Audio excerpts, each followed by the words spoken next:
Okay, so the recording is on. Let's start. Okay. Uh, all right. Just 1 second. Okay, guys. All right. I'm Alvira. Okay, I'm the 3D faculty. I will be the one teaching. I have over 5 years of studio experience, and I've left studio and I just conduct the classes. I'm also the co-founder of the school. Okay. So I will be showing you my work now, and then we will start. All right.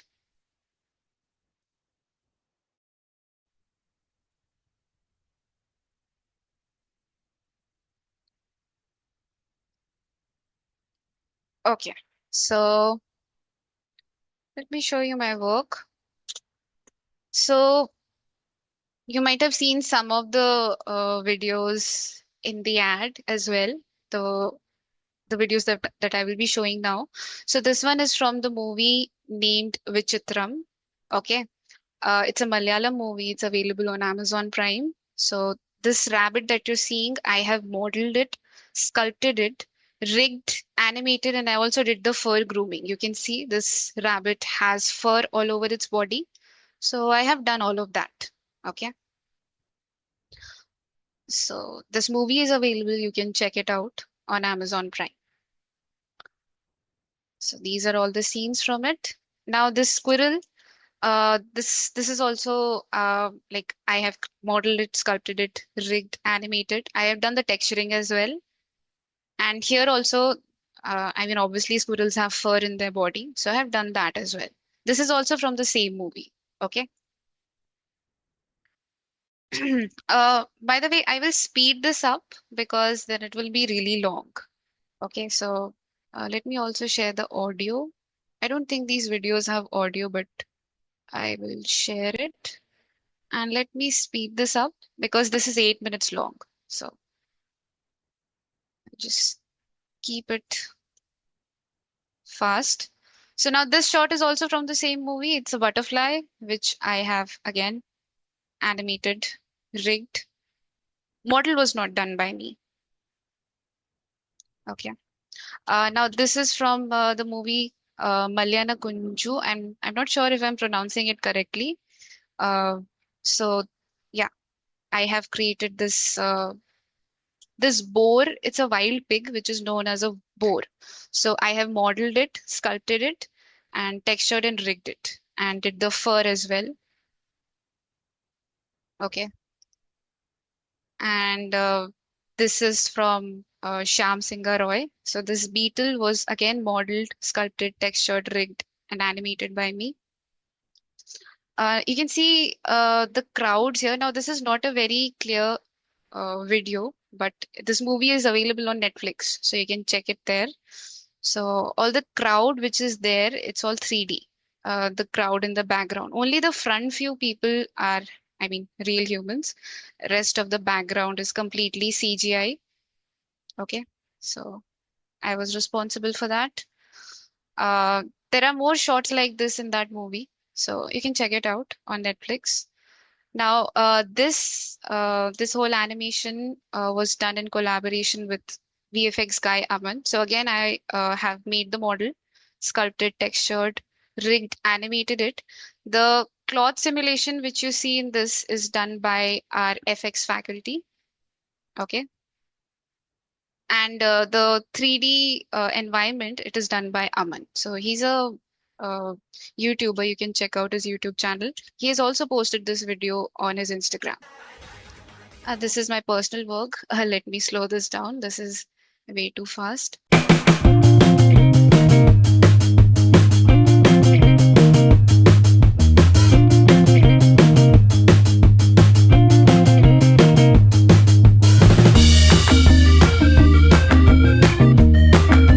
Again, this animation is done by me, and the river simulation that you're seeing that is done by again our FX faculty. This, I'm sure everyone has seen it. That could be.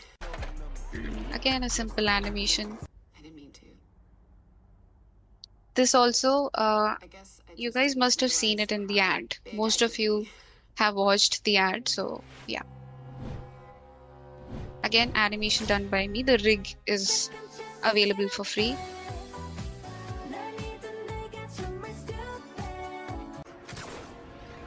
This is again an old animation.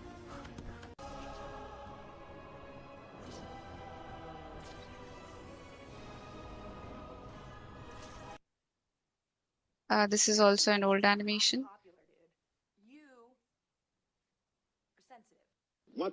Now this is basically when I started learning animation. So this is obviously very bad, but I wanted to show you that with practice, everyone becomes better. Okay, when you start out, you're not aware of the principles. You don't know whether what you're doing is right or wrong. So yeah, uh, just watch this. It's not that bad, but it's not good either. Lip sync is completely off, and this one is the worst. I didn't have the original file, I just had this preview saved, so I have just put it here to show everyone. Your starting works will never be as good, but if you keep practicing, you will improve. Okay, and if you have proper guidance, you will be even better. Soham, the cloth was simulated by our FX faculty. Okay, I haven't animated it. I haven't changed the cloth. I just applied a texture on it, and it was simulated. Okay. No, the first few works that I've shown, those are not from the beginning. These are from the beginning. This one and this one. I only have these available. Uh, so yeah, you can see this is so bad. I hate it. I'm also slightly embarrassed to show this, but everyone must see this because there is always a learning curve. We start at the base and then we increase. We become better. And this goes for every skill that we learn in life. Okay, whatever you're learning, you will not be perfect when you start, but you will increase gradually and become better. See, see, look at this guy. He's completely floaty. And by the way, I can also do 2D animation. So this animation was done in Animate CC. So I basically started with 2D animation, then I shifted to 3D. So this is just a short film that I created. So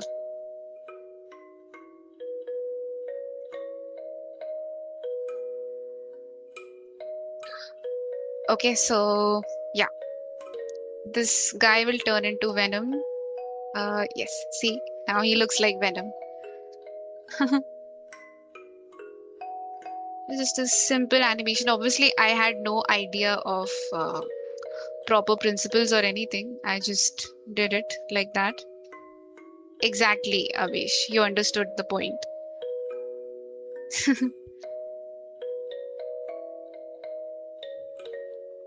Okay, so that's it. And this is a recreation of the Hanuman movie. So watch it.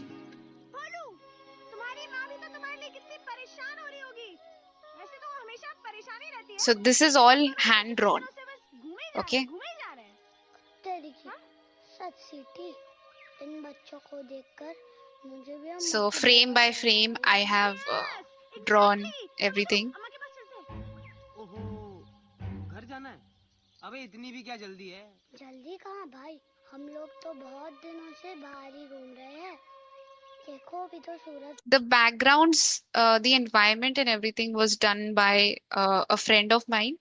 The animation is done by me. Yes, this was also done in Animate CC. In Animate CC, we can hand draw the animation and we can also create rigs, puppet rigs. So both types of animations can be done. Now I will show some of my sculpting work, modeling work, because I'm a 3D generalist. Okay, so yeah, this is just a time lapse. Thank you. Uh, this is Anthony Hopkins. I'll just speed this up now. Again, it will take too much time otherwise.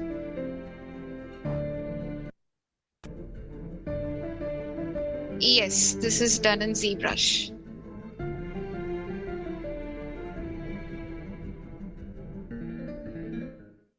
Okay, and again, this was already too fast and I have increased the speed, so it's looking so weird. So I'm sure everyone must be aware of Om Puri. May he rest in peace. So he was a great actor and I really liked him, so I thought I will make a sculpt. Oh, thank you, Harry. I didn't know that. This is I made this model for a online website. So again, it was modeled, sculpted, textured by me. So this is the website view. Uh, okay. ZBrush. I don't use, I mean, I haven't ever used Mudbox a lot. Like in the beginning when I was learning, I did try working with it, but it's not that good. ZBrush has a lot better tools and it's like we can go to a really high polygon count and it just works well. So yeah, no, that was not Sketchfab.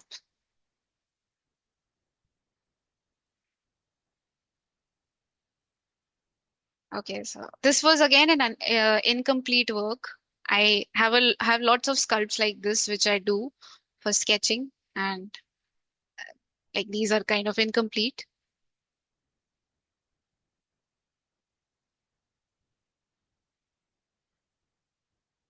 but I like recording them. And this is a rig that I've created because I can do rigging also. So yeah, just added this to show everyone. So this is all manual rigging.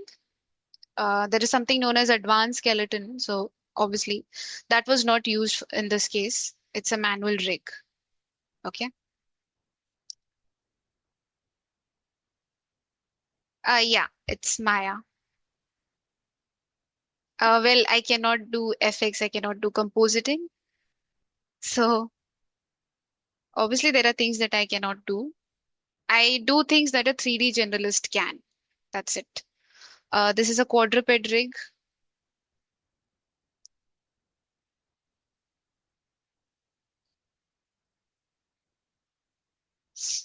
No, I don't use Python or any type of coding because I don't know all of that. So I do manual rigging only.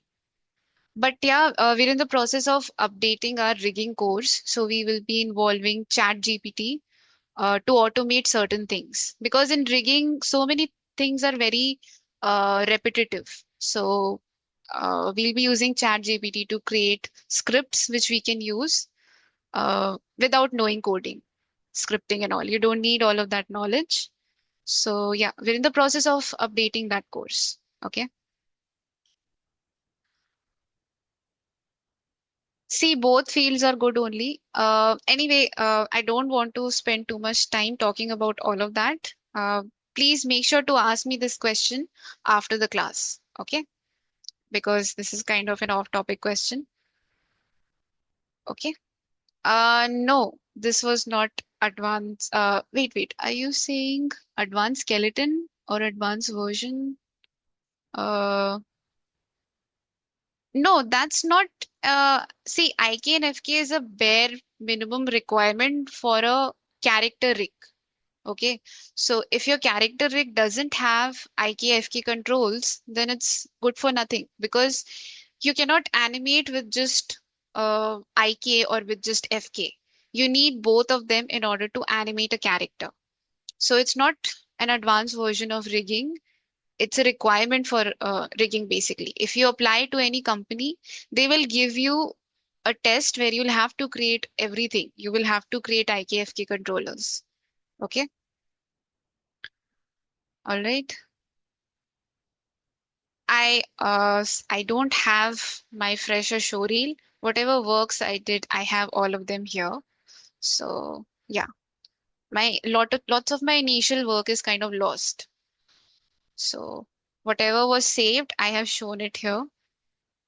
Okay. All right, so enough about me. Okay, before we switch to animation, I also do sketching. I know many of you must be anime fans, so I started with sketching. I used to sketch a lot as a child. Uh, these were all done when I was in class 12th.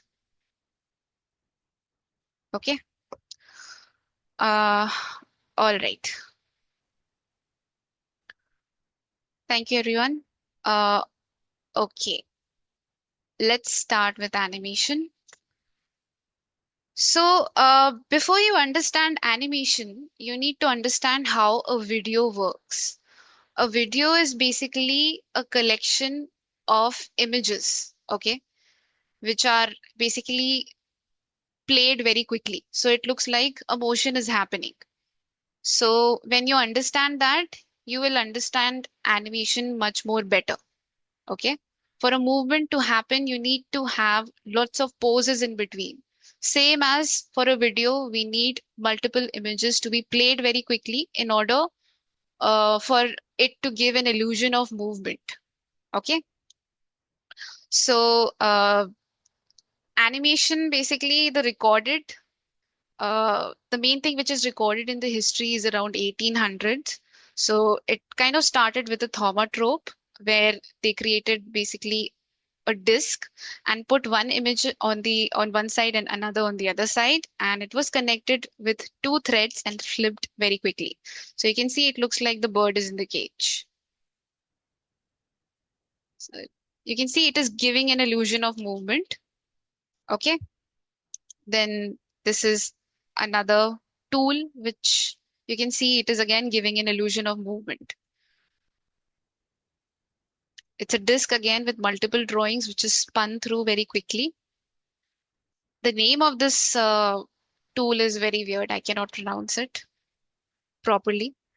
And then if you guys have seen the Conjuring movie, you must have seen this tool there. You can see there is uh, a cylindrical piece which has all these multiple drawings and mirrors. Yes, crooked man, exactly. So yeah, this is that tool.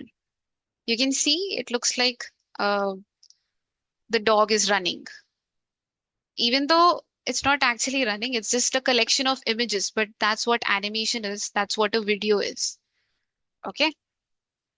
And this is a flipbook animation. I'm sure many of you must have seen it on Instagram, Facebook.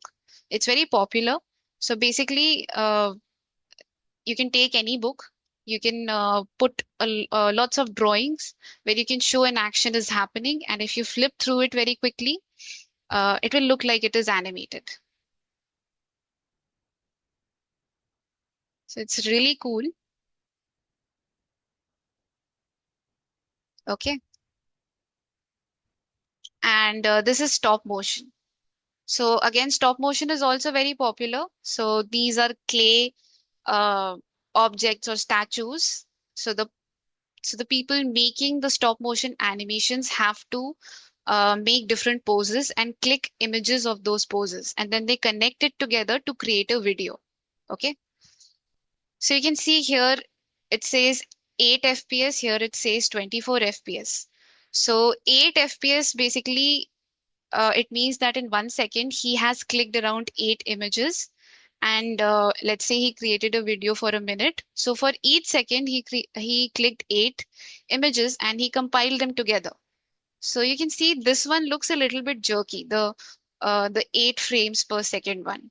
And this 24 one is where he has clicked 24 images for 1 second. So you can see this one is so much more smoother. So FPS is something very important. Usually when you're working in animation, you will just be working with 24 FPS because that's the format which is used for movies. Okay. So you will always be working in 24 FPS. So this is a very nice presentation of the difference in FPS. Yes, Shaun the Sheep is actually stop motion. Okay. And I think I did try flipbook animation back when I was a kid, but it was kind of horrible. I was really young and I probably saw it on Mad. If you guys know Mad from Pogo, so there was this guy Rob. He used to do lots of art projects. Exactly. So yeah, Yes, Corpse's Bride 2 is also stop motion. Bob the Builder, it's very popular. Bob the Builder is also stop motion. I had no idea, but like just a few years ago, I got to know that it's stop motion because I had only images of it from when I was a kid, and I used to think that it's just animation, but I mean digital animation, but it's actually stop motion. Okay, so now we enter the Disney animation stuff. So, obviously, when you talk about animation, Disney is something which always comes up because basically, Disney is the one from where animation really got in pop culture. Of course, before that, we also had Looney Tunes, Bugs Bunny, and all of that. Those are from different studios. And of course, Tom and Jerry. Tom and Jerry is also not a part of Disney, but Disney basically really popularized animation. Okay, so you can see it's this is kind of a flip book. The way this person is flipping, these are two different poses that he has created. So he's flipping through them and see, it's a flip book. So basically, they used to take different pages, they used to draw different poses, and they would again like flip the images in the screen, and you will get to see an animation. So it's exactly like a flip book. Okay, so that's how it used to go. So just some videos of that. I'm sure some of you must have seen these videos uh, online. It's very popular. Okay. Okay, you worked on Chicken Run too. Nice. Okay. So you did compositing, right? So again, these people are just drawing the poses. You can see there is a box. This is known as a light box. So a light used to come through this box and they would put uh, the sheets on it so that they can, flip through easily because they cannot use a translucent sheet. So they're using a normal paper sheet, and because light is coming through it, they can see below it and they can properly make the pose. Okay. So this is how basically 2D animation is done. 2D animation is very difficult compared to 3D animation because in 2D, obviously you have to draw different poses for all the frames. Many people wish to learn 2D animation to create anime. In anime, they work so hard. They create all these frames, all these poses. Sometimes they work in 24 FPS, sometimes they work in 12 FPS. It's very difficult. But yes, if you're passionate and you have good drawing skills, you can definitely learn 2D animation. In India, we don't have those types of 2D animation. Uh, I will show you in a minute what kind of animations are done in India for 2D. Okay. So you can see this person again, he's making a pose and he is watching himself in the mirror because you cannot just think of something and do it without having an actual reference. This is very important and many people don't understand this. Whoever is in this field, uh, whatever department you're in, you need to follow references in order to do things correctly. So you can see like he's raising his eyebrows, right? And just look at this. See? So doing stuff like this is very difficult if you don't have any reference. So previously, they didn't have easy access to cameras, so they couldn't record themselves. So they used to use mirrors and all of that in order to get the reference, or they would maybe ask a friend to do a certain pose in order to draw it out. Okay. Then later on, when they got access to camera easily, they would record themselves and use that recording in order to animate properly, in order to make the timing right. Okay. Now this is Snow White. Now this animation was done in 24 FPS. It's extremely smooth, but this was very, heavy for the Disney studios because they spent a lot of money in this. And that's why after this they switched back to 12 FPS. Okay.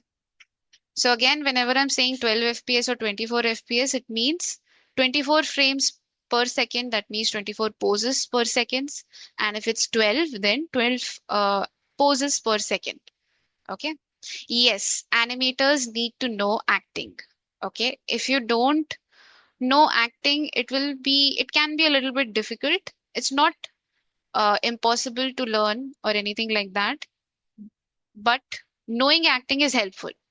It's not that difficult. See, if you're very bad at acting, that's okay. I'm also bad at acting. So I learn by observing. I watch lots of movies and I see how how people act, how they react. And even in real life, I do that. So when we start out, we can use all these movie references, video references, and then later on, we can start learning to record ourselves. Okay. So our course covers that as well. All right.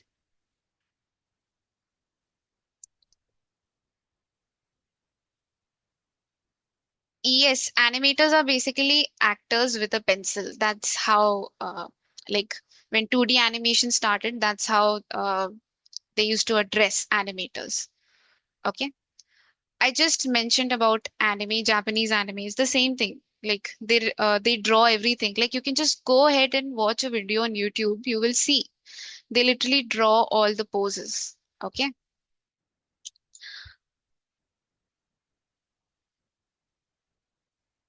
Okay, I'll just play through it now. Okay, uh, this is how basically animation is done popularly because drawing each and every frame is not feasible. It's very expensive. Okay, so the after 3D softwares were created, uh, the 2D softwares also had an advancement.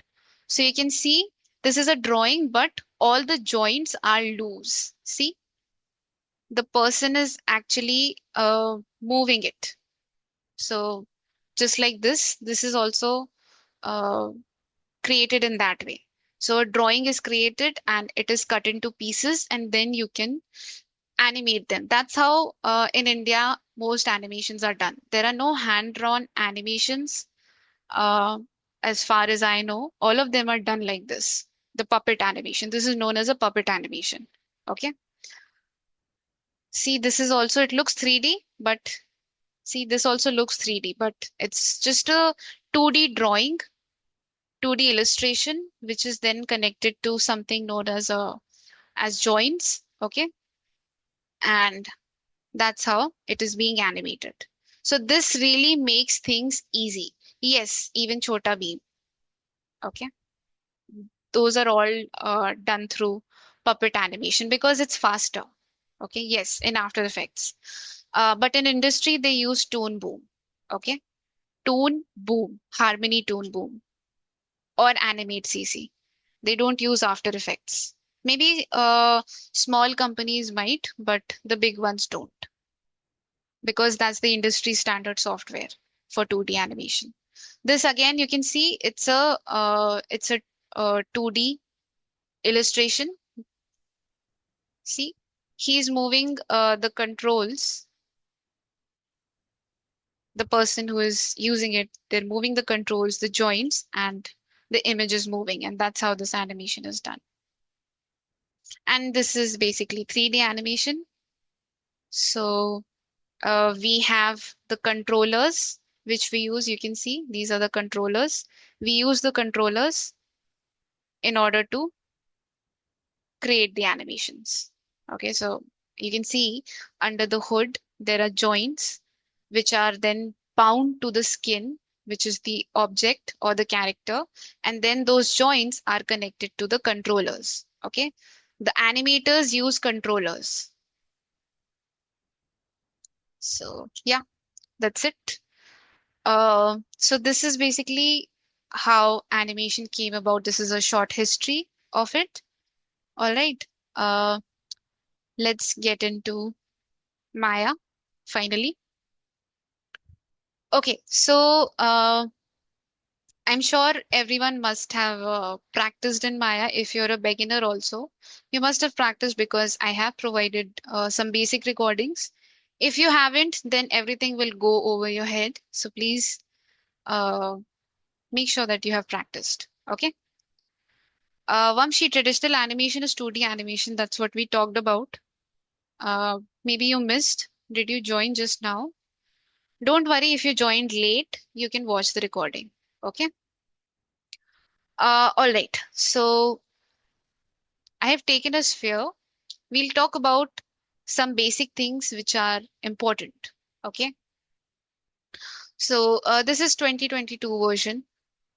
Uh, I will not be checking the messages in the chat box now.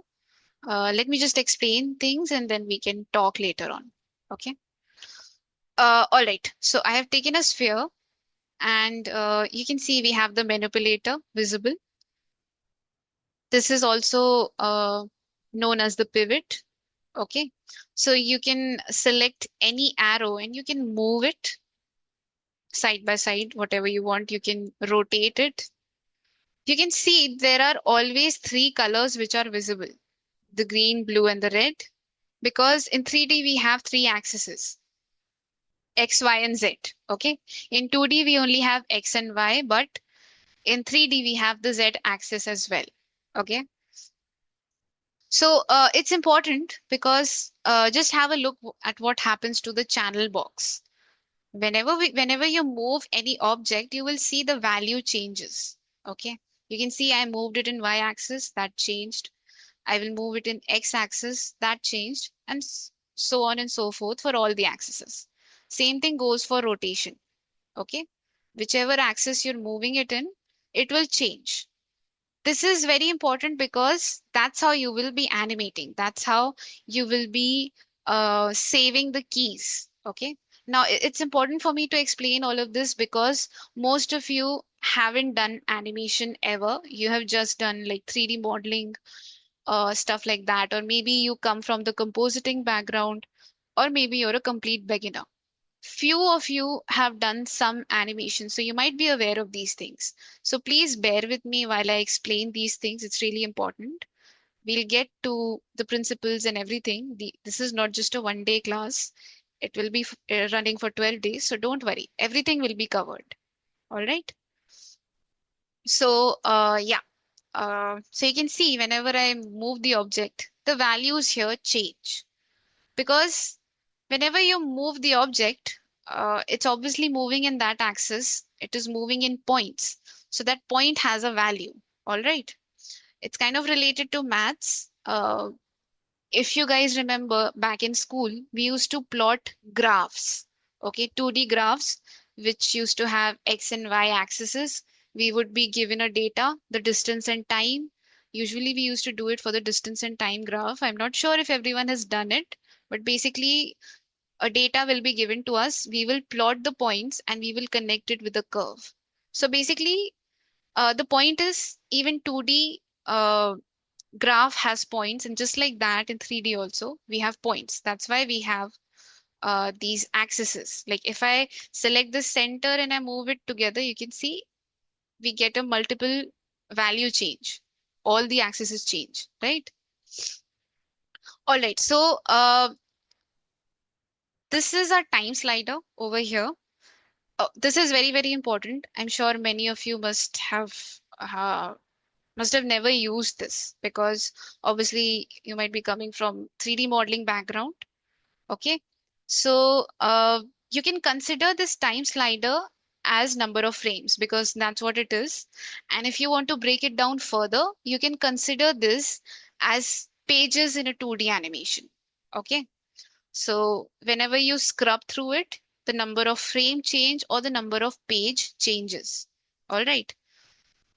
So we have the scroll bar over here, which we can, like if you can click on it, you can move it around, go back and forth. Okay. You can see numbers are written here. Okay, you can see 120 is written, and this is the last frame over here. But here we have 200 written and we cannot see that frame. So there are like plenty of ways of making that visible. Like if I go over here and if I type 200, you will see now everything from 120 to 200 is visible. Okay, if I go back to 120 again, I can also change the number of frames by this little square box. If you click on it, you can see it will turn dark gray and you can move it. So you can see when you move it towards the right, it expands. If you move it towards the left, it contracts. Okay. So it's very helpful because you can work on certain number of frames. Let's say you're doing an animation for 200 frames. If you keep all of them visible, it doesn't make any sense because see, uh, the thickness of frame becomes really less compared to this. See here, the frames are so thick. So you can actually control them, you can see them properly. But when you have too many frames visible, it becomes difficult to see them. So this time slider, the scroll box of it really helps us to control all of these things. Okay. So yeah, this is the time slider and we have play button here. Now, I will explain that in a minute. Let's first see how we can actually create a simple animation. Okay. So I'll take the sphere over here. I'll put it here. All right. Let's actually go to the first frame. So I've put the sphere over here. So this is my first frame. If I go ahead on, let's say 30th frame, and if I move the sphere again, and if I go back to the first frame and play it, you can see nothing happened. Why? Because I haven't told the software to save those poses. Okay, like in 2D animation, we have to draw all of these things, but in 3D animation, we have objects which we can just uh, pose in a certain frame. So if the sphere is supposed to be at this position, I need to tell Maya, tell our software to save this position. Only then it can animate. Okay. So in order to tell Maya or whichever 3D software you're using, if you want the software to remember the details, you have to key it. Okay. This is known as keying. So how will I do that? The most simple way of doing that is by pressing S on the keyboard. So if I press S, just see what will happen here and at the channel box. So I'll press S. See, we got a red line over here and everything here also became red. Okay. So this tells us that your position has been locked. It has been keyed. Okay. So you can see if you hover over here, you can see it says keyed on frame. All right. So the process of saving the poses in a certain frame is known as keying. K-E-Y, key. And if you add ing, keying. So whenever I say key something, just understand that I'm talking about saving the pose. Okay. This is the most basic way of understanding it. All right. So I have definitely given one position. But if I go to another frame, again, I'll go to the 30th frame and I will move the sphere again. Okay, I have moved it here and then I'll jump back and try hitting play. You can see nothing happened.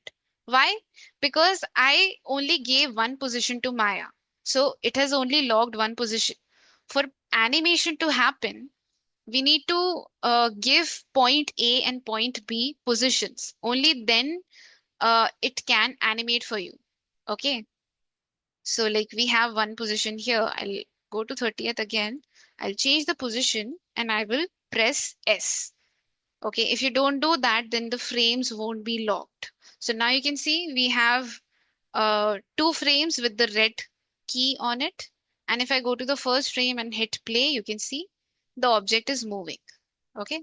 So this is basically how you make something move, make something animate. Now you can see you don't have to do too much work. You just had to put one key over here and another key over here. The rest of the thing is being done by Maya itself. This is the best part of about 3D softwares. You don't have to do the interpolation. Interpolation means taking the object from one position to another. You just give the final poses and the interconnections or the in between poses are done by the software itself. Okay, so back when traditional animation used to happen, the key animators or the main animators would be making poses like this. They would make one pose here, another one here, and the in between poses were done by assistant animators. Okay, so they would do the progression from this point to this point. Because, see, if you consider it as a 2D animation, you only have created two pages of drawings. One is this one is this one. There is no connection in between. So it cannot be played, right? So you need in betweens. So filling in the poses between the main two poses is known as in betweens. Okay. So back when traditional animation used to happen, assistant animators were responsible for filling in the space. But now that we use 3D softwares, we don't have to worry about that because the software has replaced us as the assistant animators. Like humans have been replaced by that. We don't have to do this. We only have to worry about the main poses. Now, the way I'm explaining this is very simple. There are much more things which go into this. We will be discussing all of that slowly. Okay. Yes, Saidul. As I said, I have explained this in very simple language. Okay. I have generalized everything as an in-between. So obviously there are extreme poses, there are breakdown poses, there are key poses. We will be discussing all of this later on. Okay. uh, because this is the beginning. So for now, we just need to understand how these things work. Okay. So this is how you can just animate. All right. So you can see like in order to lock the position on 30th frame, we had to press S on the keyboard. So it's a little bit annoying because whenever you're making a new pose, you constantly have to note it down. But there is a way of automating some part of it, and that we do by turning on auto keyframe toggle. So in your Maya, if you go down on the uh, right corner, bottom corner, you will see this little icon which kind of has a plus sign in between. You can see it says auto keyframe toggle.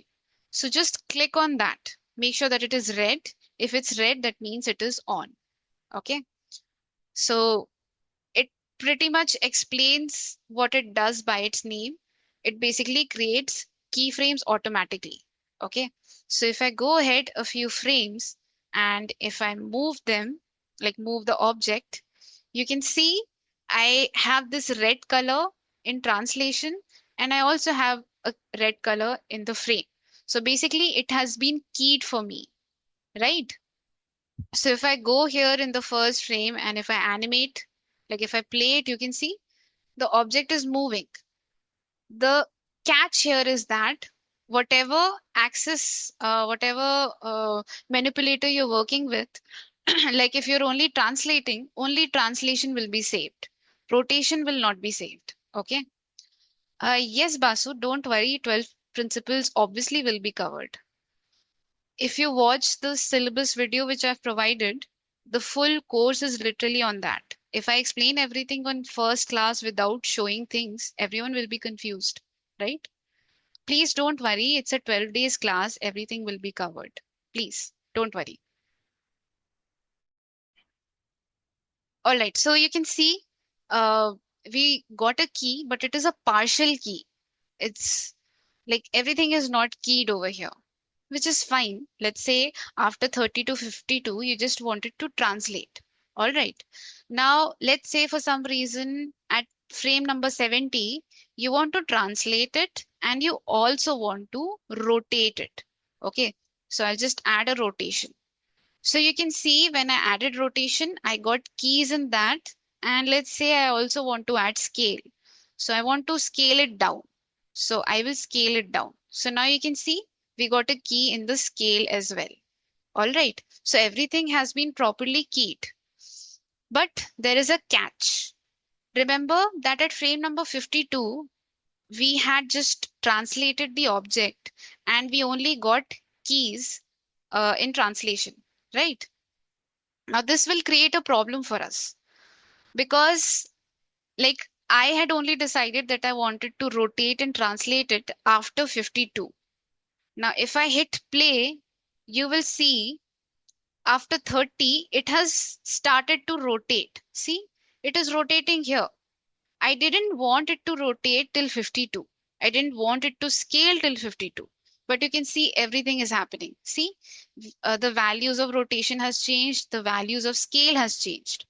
But if you compare it to 30, frame number 30, you can see everything is zeroed out. The scale is set to 1 because we didn't animate that. Now, why did this happen? Why did it start animating after 30? Because we had only keyed the translation. We didn't tell Maya to save the rotation and scale values. So obviously it only saved the translation values. This obviously creates a problem because here you can see I wanted to add rotation and scale, and because there were no keys here, the animation started right from here.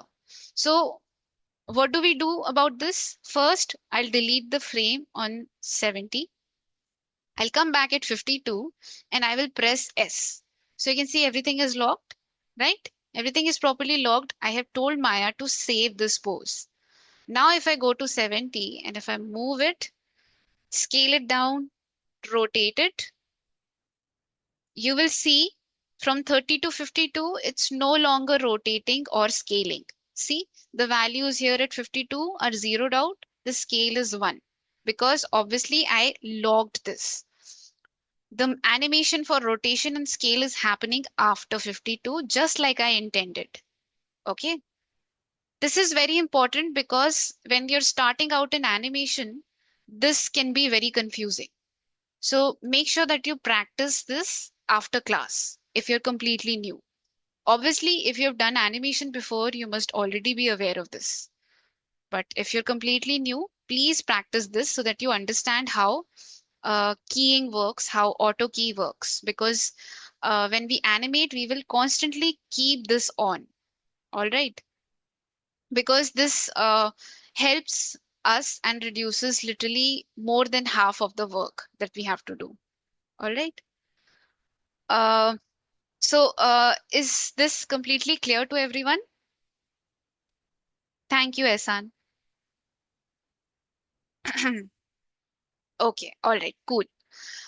Uh, okay, so let me get to a new scene. So I'll just import a file.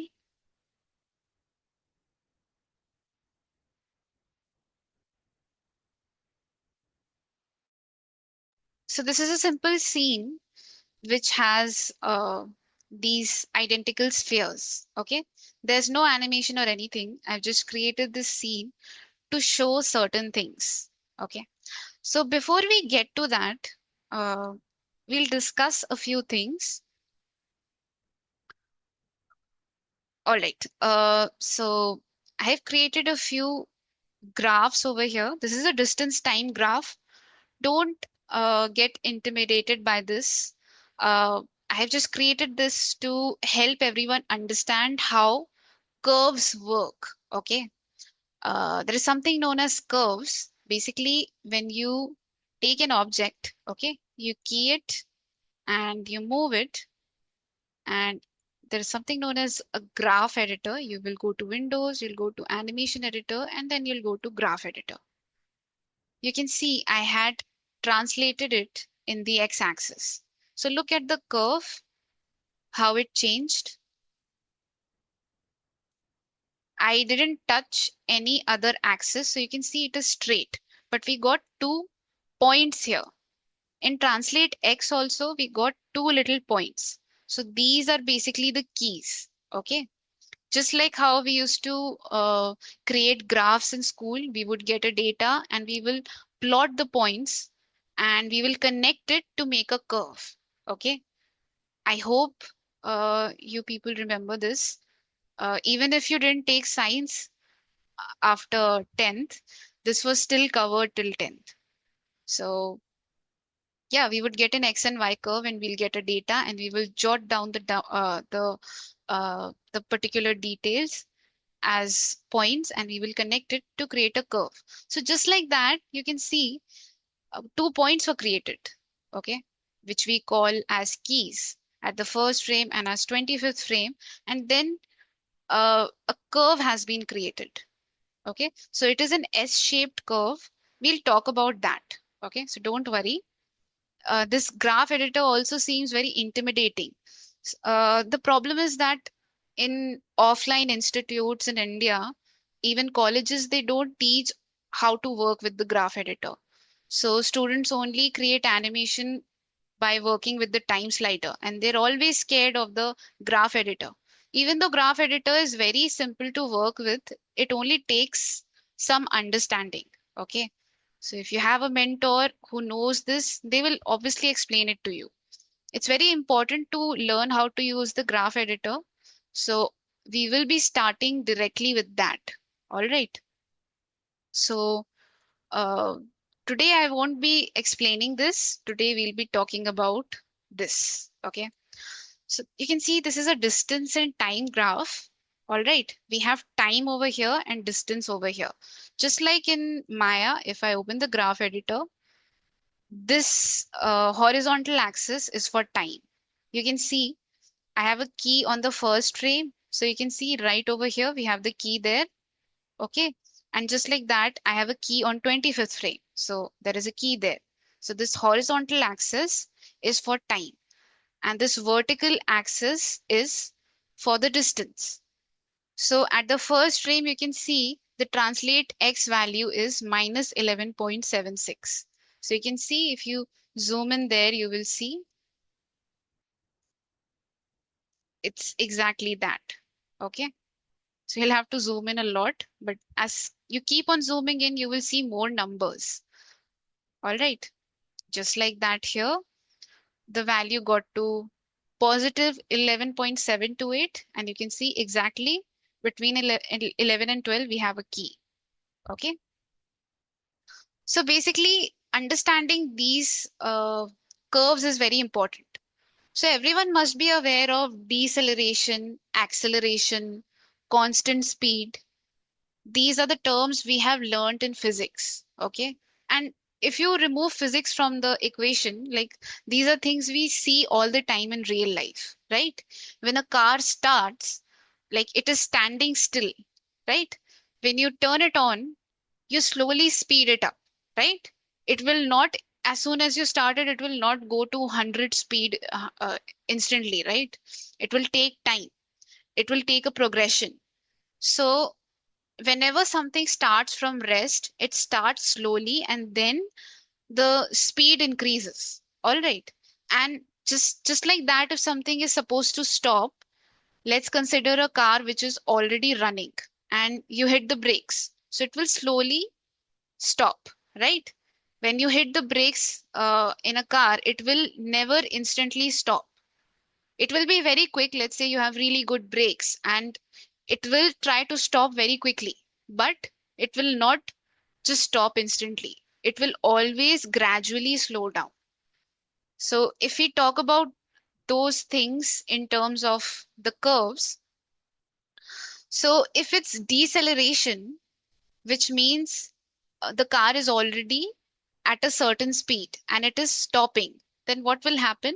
The type of curve will actually be like this. 1 second. 1 second.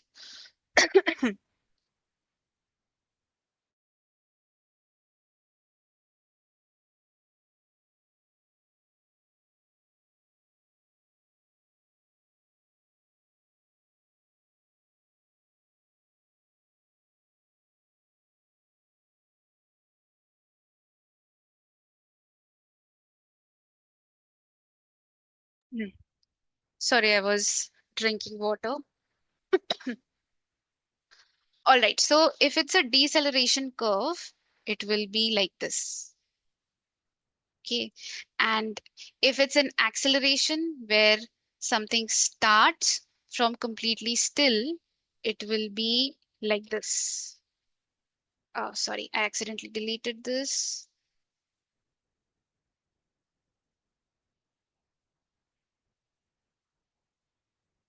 So I'm doing this with mouse. So please bear with me. Then we have a constant curve, and then we have an easy ease curve, which is visible here. We'll talk about that. So I'll just draw it here and then we'll discuss. All right. So if you have a look at this, you can see, consider time as a second and distance as meter. Okay. So at 1 second, the distance of an object or a car can be around 2 meters. So in 1 second, the object covers 2 meters. Okay. And then at 2 second, it covers around 3.4. And then you will see that at 3, it covers only about, let's say, 3.7. And then at 4, it covers only around 3.8. And if I draw an additional time here, which is 5, and this curve will extend, so you will see it will cover the same amount. Basically, it's not moving. So what is happening? Initially, the car is running, right? So the speed is increasing because when you're driving, all you obviously speed up, right? So it is speeding up, and then you hit the brakes. You want to stop. So slowly, the car stops to cover less distance. Initially, you can see at 1 second it covered 2 meters. At 2 second, it covered even more. It covered around 3.4. And then at 3, it covered around 3.7. At 4 and 5, it is just completely stopped. It is not covering any distance. This basically tells us that the object has stopped. Okay. So this is a deceleration. The object which is already in motion has come to halt, has stopped. Okay. That's why this curve here has become a flat line. It's not moving anymore. All right. It's very important because you will be creating curves like this in Maya in order to control the speed. All right. The speed is defined by how much distance is being covered in a certain amount of time. So obviously, if the object is not covering any distance, it has stopped, right? Is this much clear? Is everyone able to understand? Okay, good. All right. It's very important to understand. So just like that, we have acceleration. So you can see the object is at stop. It has like rest. It is like resting right now because you can see if I draw a line over here till 1, you can see it has only covered 1. Basically, it's not moving, right? Now at 2 second, again 1, it is not covering any distance, which means it is at halt. It's not moving. But at the third second, it covers some distance. So maybe around 1.3 or 1.4 meters. Then at 4, you see it covers even more distance, around 2.4. And if I draw another one, you will see the speed basically keeps on increasing. How can I tell that the speed is increasing? Because at each passing second, the number, like the actual distance which is being covered by the object is increasing. So this tells us that the object is speeding up. It obviously started from rest. So initially there was no increment in distance and then it kept on increasing. So this is basically acceleration. This is deceleration. This is acceleration. Okay.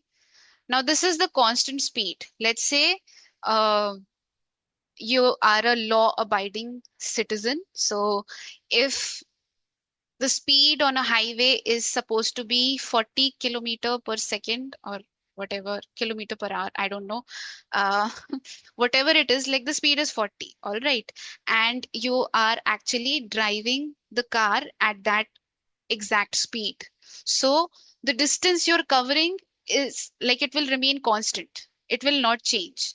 So like at 1, it's covering around how much? It will be around 1.2. Okay. So at 2, it will cover around 2.2. So you can see it is always increasing by 2.2 increment because this the speed is not changing. The speed is not changing because at each passing second, the amount of distance which is being covered is same. All right. So this basically tells us that the speed is constant. So wherever you draw a line, you will always reach like 3.2 here. So always getting increased by 1.2. So this is our constant speed. Now let's talk about this easy ease curve. Now this is there in all 3D and 2D softwares. Whenever you create any animation, this will be the default setting in most of the softwares. So I haven't drawn it very well. One second. Let me redraw it. Just I'll explain this and then we'll end the class for today. Okay. So basically, this is how the curve is. Initially, you can see it is kind of flat.